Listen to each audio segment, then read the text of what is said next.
New at noon, the Magnolia State has seen its fair share of flash flooding, especially in the last week. Not only is it an immediate threat to people and animals, but also the state's agriculture. Joining us live to discuss more about the threat is Dr. Trent Irby, a soybean specialist with Mississippi State University. How are you doing, Dr. Irby? Hey, just fine, thank you. Thank you for joining us. So tell us about the impact of flash flooding. What is it that you are hearing right now from growers? Well, right now it's just one of those kind of it depends scenarios. It depends on the duration of the rainfall. A couple of different outcomes can happen.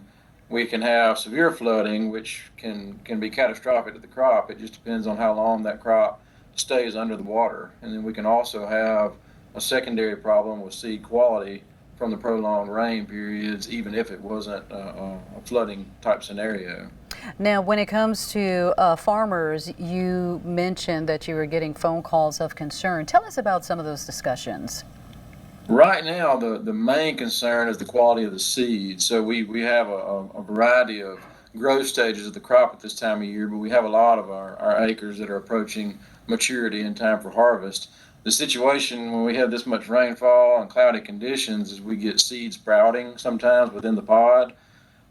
So when that seed sprouts, we have quality issues, and that can raise the moisture of the harvested product and reduce the quality of it that the farmers have to sell their grain. So we can also get rotten seed as well. That's what I was going to ask you next. How much of an impact does flash flooding have on farmers just trying to make their profits?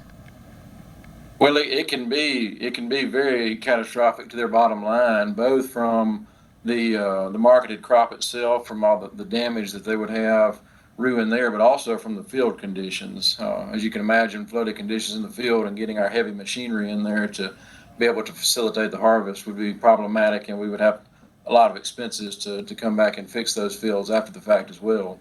Now, when it comes to soybeans, you're a specialist when it comes to soybean crops. What would you say the soybeans are used for, and is it something here in our country or does it go overseas? Depends on which state, but for us, most of ours are exported. But the number one use would be animal feed. So the when the soybean is crushed for oil, the meal product of that will go towards livestock feed. Okay. All right then, Dr.